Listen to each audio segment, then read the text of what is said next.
अस्सलाम वालेकुम जी दोस्तों, कैसे हो आप? ठीक हो? आज हम आए हैं मॉडल टाउन खाना खाने के लिए। दोस्त सारे ये देखो, साशदाद, गुल्लू भाई और हाफ साहब, मान साहब और ये आया है हमारा गुलाम नबी, जिन्हें सब तो ज़्यादा रौला पाना है। हाँ और जी, सब तो लेट आया है।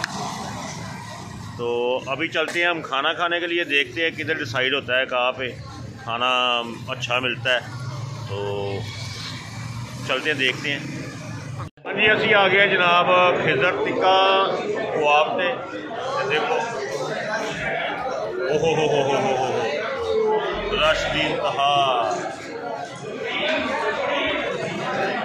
ये है जनाब मीरा वाला जोड़ा ना गोंदला वाला रोड, गोंदला अड्डे तो गोंदला रोड तो जाइए तो रस्ते आंदा जी खिजर टिक्के वाला। टेस्ट का नाम सुनिया इन्हों का बड़ा मशहूर है, खा के पता लगेगा की टेस्ट है। देखो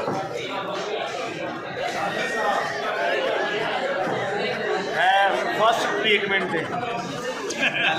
पहली फर्स्ट, उस तो बाद आप सब कहते बड़ी देर बाद काबू आए जी नहीं काबू होता है गुलाम नबी नहीं, मैं नहीं कभी काबू है। उस्ताद बच गया जी, क्योंकि उस्ताद की वारी जी, उस्ताद की दुकान पर जाते उस्ताद को छुरी फिर जड़ी और उस्ताद के मुकद्दर चंगे मैंने कहते मेरे लड़न मैं मैं छुरी नहीं बनवानी, परा बनाए रहो।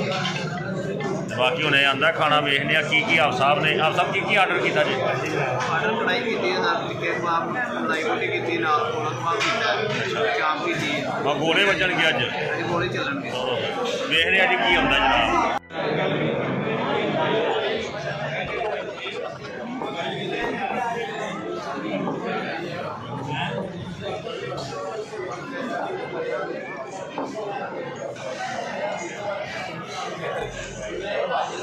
आर्डर किया आज दाबिया दी आ गई जी कढ़ाई, नाल आ गए टिक्के शिक्के।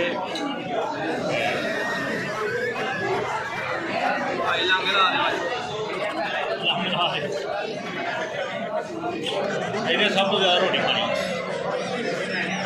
मूँह वड्डा ना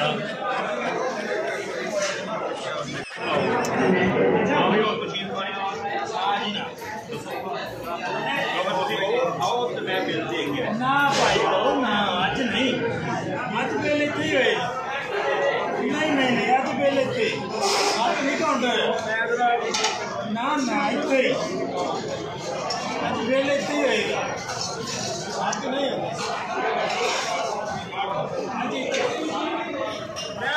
नहीं नहीं और खाओ।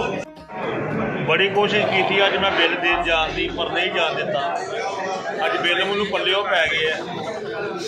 सवेरे भावें बिजली का बिल, भावें सवेरे बिजली का बिल ना तरे, इत्थे रोटी का बिल तरेगा अज।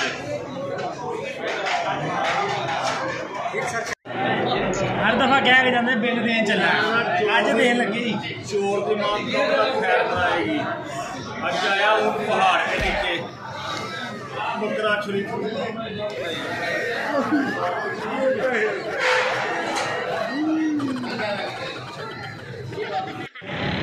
गल भा बहू मूँह के हासे ही उड़ गए, अज हसना नहीं पिया। मामा हसन जोगा छड्डिया जे, क्यों? रोटी नूं ते इंज पे जिवें दहशतगर्द पैंदे ने, हसदा नहीं पिया। मजा आया 7 बंदियां 6 बंदियां ने 11,000 की रोटी खा ली। अज मजा आया रोटी खाने का, भा बहू दे बल्ले मम्मा घर तो तुसीं बोटियां चूस चूस के सुटदे हो, इत्थे अद्धी अद्धी बोटी नाल परा रखी है। एडे तुसीं सियाणे, चलो जाओ भाजो। अज पल्लिओ नहीं ना खाधी, और जाओ जाओ भाजो, चलो पल्लिओ खाधी। मैं कोई दाल चौल खाला करांगा, कुछ है नहीं खवानी, और जाओ दफा हो जाओ। खवा दिओ।